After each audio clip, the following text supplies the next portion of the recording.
Hey everybody, it's July 18th, 2021, and you wouldn't believe it's July.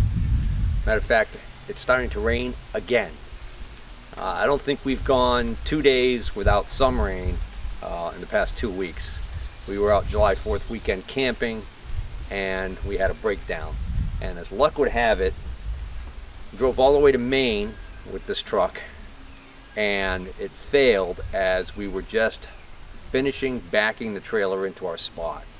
So I was far enough off of the campground road there, so I wasn't in the way, and I effected a quick repair. And then the next day I went to the hardware store and I got some steel wire to effect a better repair so that we'd be able to get this thing home. Now that it's home, I wanted to repair it the correct way, which is replacing this accelerator cable. So I ordered the accelerator cable on Napa. I used the Napa website. I put in that I've got a 1997 Dodge 1-ton diesel truck, and it told me that this cable that comes up on their website is the cable that fits my truck. Well, yesterday, in between rain showers, I took out the original cable, brought it with me to the store to pick up the one that had come in for me, and I'm glad I did because I could compare them side by side and see that it was the wrong cable. The cable that had come in was almost a foot longer, and this end that attaches to the bell crank on the throttle position sensor was completely different. It wouldn't work at all. I then called the dealer, spoke to the dealer who didn't have what I needed but gave me what he believed was the correct part number. And I went online and looked at some photos. I couldn't quite tell if it was right, but then in my process of looking all around the country to find one, I finally found an aftermarket diesel company that advertises, I think it's called Pure Diesel Power or something like that. I found the cable that the guy at the Dodge dealership told me to order, and they had it for like 55 bucks. But when I called to verify if it fit my Dodge, the woman I spoke to on the phone said that she believes my Dodge uses a different number cable, and she directed me to their website picture of the cable. And when I looked at the picture, it was a spot-on match for this one, right down to even these little rub shields that are on it. And I realized that's the correct cable. Guess how much that was? $95. And the other problem was, even though they had it in stock, it was too late on Friday to get it out, which means it wouldn't ship until tomorrow, Monday, but I'm scheduled to tow the trailer with this truck on Wednesday. So I got to get this repaired much quicker. I could have overnighted the cable, but from Florida, that would tack on like another $60 to the $95 cable. 95 bucks for this? In case you're wondering, the Napa cable, if it had been the correct fit, was 60 bucks. So let me show you what's wrong with the cable, because the cable's not broken. It's not even frayed. I don't even think it's stretched. I'll show you what's wrong with the cable. Alright, so here's the engine compartment on the 5.9 liter 12 valve diesel Cummins engine powered Dodge 1-ton. So here's the injector pump, and right here on the side of the injector pump, this block down here is the throttle position sensor. Okay, this metal lever sticking up right here with this ball thing on it, this is called the bell crank. Now, there's a stud right here with a ball on it. It's actually got a ball on each end. The ball on the back end is where the cable that leads over down to the transmission actually attaches, or the one to the cruise control. I don't remember which. Doesn't matter. That's what that attaches to. That's what that's for. This one is where the accelerator pedal cable attaches to, right here. Notice the socket on the end. It's just a plastic hole. There are little marks there, or little indentations that indicate maybe there was a metal clip that went in there. The symptoms were simple. I was backing up, and all of a sudden when I went to hit the accelerator, my foot was all the way to the floor and nothing was happening. The pedal was all the way down. At first, I thought I wasn't hitting the pedal. I was like, how could I be missing the pedal? I've been driving this thing all day. Well, Then I realized the pedal was all the way to the floor and I wasn't getting any power. So I got out and found out that this had popped off of here. So I tried to pop it back on, but it just falls right off. So if I stick this on like this, you can see it's just sloppy and loose as hell, so that's not gonna work. So my theory is that the metal clip inside here was rusted and failed. I think there was a metal clip in here. I won't know unless I order a new one, which I'm not gonna do. So how did I fix this? Well, the way I fixed this was I went and got some metal wire, and I used it like safety wire, you know, the stuff they use like on race cars to keep fasteners from loosening up. And what I did was I stuck this on like that. I wrapped safety wire around the back side of this bracket and here, and then I twisted it with pliers to tighten it, and that kept this from being able to move off. That kept this from being able to move off like this. So all I need is to fashion a part that will do that job in a more secure fashion. So I'm just going to take some measurements of the shaft area behind the ball and the ball itself to give me an idea of what I need to come up with.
So some of you may have wondered why, when I decided to mill the end of this to get the length right for this part, why I put this blocking in here. And the reason why I put the blocking in here was I needed to get this over to underneath the cutter so I could do that operation. And I didn't want to move this edge of the vise because I have this edge of the vise right now located in a position that when I put this back in, the center line of my spindle will still be over this center line of this opening right here. And the reason why I'm doing that is because now I want to cut a slot in this cover with this end mill. And by having not moved my y-axis at all, it's going to be real easy for me to set it up front to back. I purposely used a round nose 2-flute end mill because what that's going to let me do is that'll let me actually start my cut in here. I'll be able to plunge in here, break through, and then mill a slot out this way. As opposed to coming in from the edge here and going in and trying to figure out how close I am to where I want to be. By doing it this way, I can actually get the proximity a lot closer. So I know this piece is the same length as this, right? So the reality is, if I bring this flush to the end of the vise, I move my x-axis and bring this down until I get to where I want this to be. And I'm okay with right about there. Only that's not the part I'm going to be making my slot in. It's going to be this part. But because it's the same length, all I have to do now is take this out and put this in. But I got to get some parallels to support it.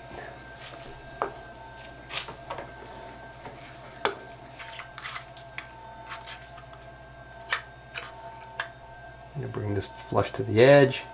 And now that should give me a hole pretty much near the center line of where the radius on that other slot is.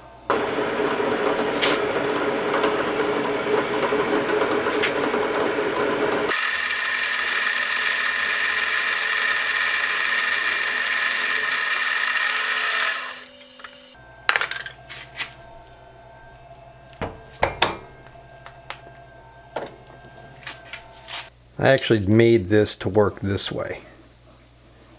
In retrospect, I actually could install it this way. This is going to be on that back side. It's going to slide over the shaft that the ball is on, and then the ball is going to sit inside the old plastic part in here. This is going to be like this. So we're going to have screws that are going to go through here and thread into holes in this back plate. So if I did it this way, it would be even a little bit more capped. I could still do it that way, it's alright. But I would have made this slot not quite as deep if I had thought about doing that in the first place. Now I'm using my edge finder that has the cone shape on one end, which is actually a hole locating tool. And what I did was I center punched where I scribed lines, and then I center punched where I want my holes to be drilled. And then I eyeball it and get it really close, and I get that point into the center punch hole. And now I eyeball straight down this way, move my x-axis until it's perfectly straight, till these two parts are flush. So I can actually feel my fingernail, I can feel the little edge there. Now that's gone. Now, the fingernail I feel on the front edge, with just my Y wheel, do the same thing. Actually, that's already pretty good right there. I want to leave it. Now I just dropped my Y-axis down far enough so I can get my chuck in there, and the center line of my chuck will be right over that point.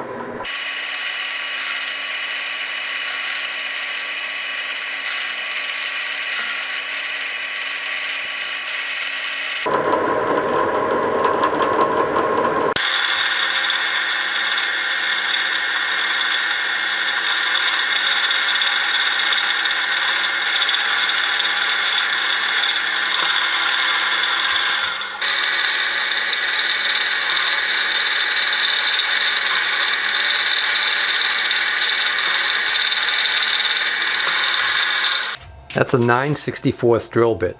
I decided I'm going to use these 1-inch long 832 screws.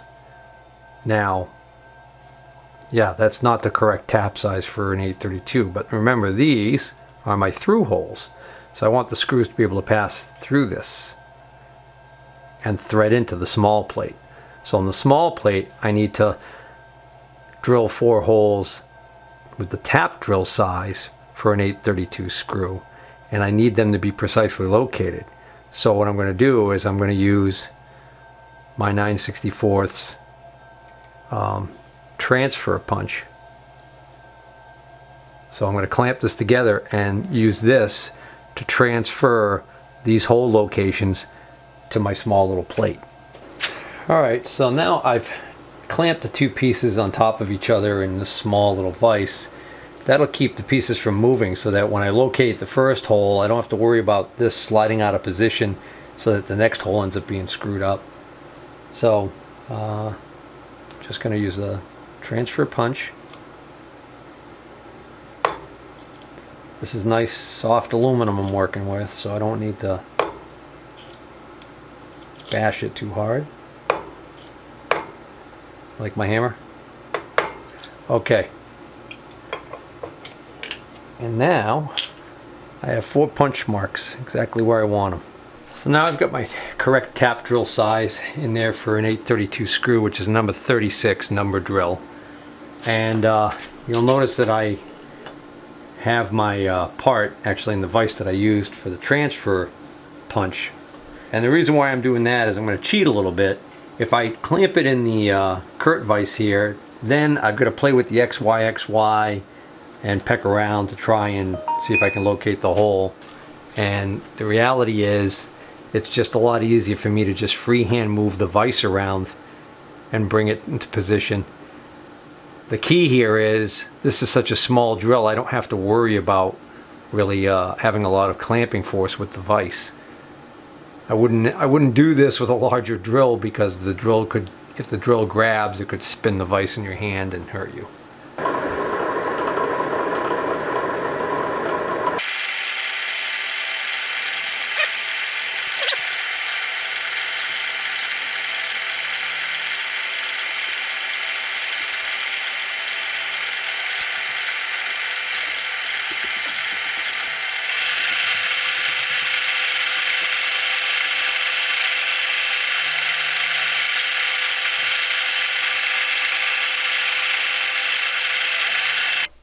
So a lot of times when I'm tapping holes, I will use the milling machine as a guide by putting a tap follower in the collet or the chuck, and the tap follower will sit in this little hole right here and keep this perpendicular as you're getting the tap started. And then the tap follower is spring loaded, so it can actually compensate for the fact that the handle's gonna go down as the tap digs in, and then once it gets to a certain point, you just advance it a little further.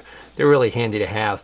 In this particular case, though, because these are such small holes, I feel confident enough about my skills that I'm tapping these by hand.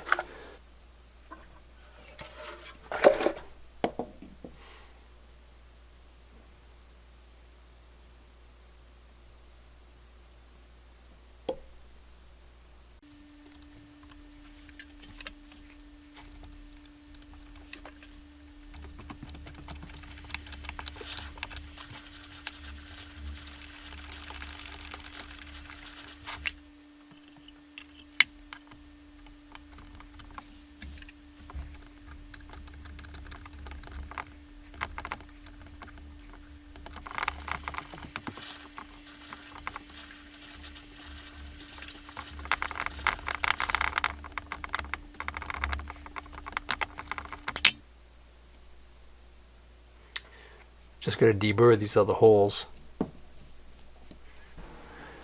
Okay, all 4 holes are good. One more check.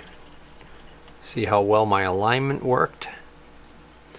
So I decided I'm going to have the slots point in 2 different directions. So if that slot's that way, this slot's going to go that way. So this should fit like this.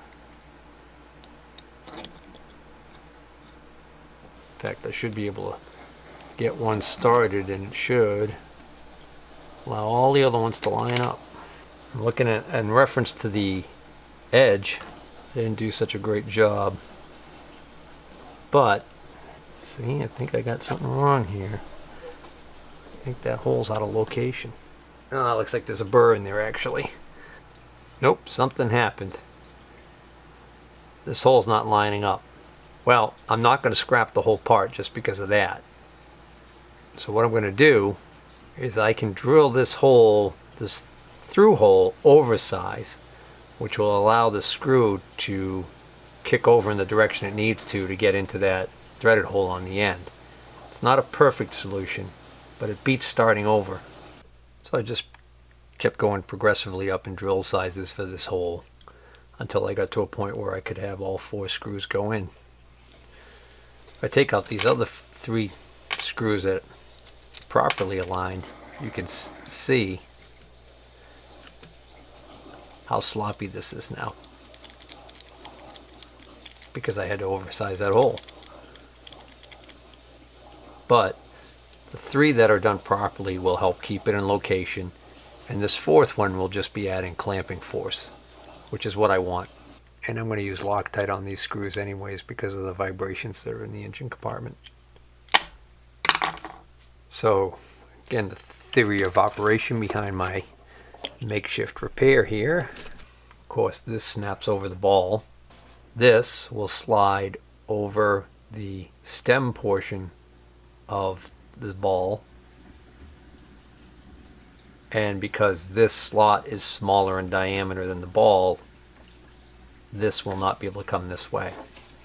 This cover, so to speak, will go on. Actually, I'm going to slide this on this way. I've actually got this backwards anyways. The cable comes in from this side, but just to give you the idea. This is going to go on opposite the direction that slot is, like so. So the question is, well, what keeps this from coming out like this? Well, the fact that the ball is going to be inside this socket. I know it looks a little clunky looking, but I think it's going to be fine. I probably could have made this 100 thousandths thinner, but that's not going to make much of a difference. Hopefully the camera will stay focused, but here's the ball end. I've reinstalled the old cable, so here's the plastic socket that had failed. My outer cover has to go on facing that way, so I'm going to have the inner cover go on facing the opposite way. Meaning I want this to go on here like so. Okay. So it's going to go on like that. Right.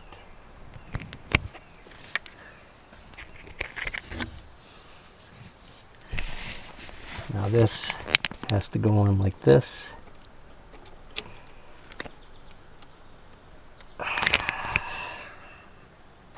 I'm going to put thread locker on these screws for the final install, but for the moment I'm just doing a dry run. I want to make sure that there's no interference issues or any of that kind of problem. Alright, so now that can't fall off of there because of the way it's designed, and this can't pull. Well, got to make sure that that's over the ball before you put that in there, Steve. Don't.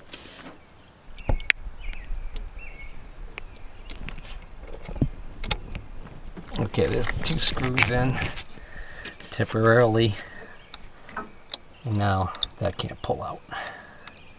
So the only thing I got to do now is I got to make sure that it clears the TPS, throttle position sensor. So I don't have the other end of the cable hooked up to the accelerator pedal inside the truck yet, but what I can do is I can reroute the cable up near the brake cylinder so I can grab it, and I could simulate pulling it.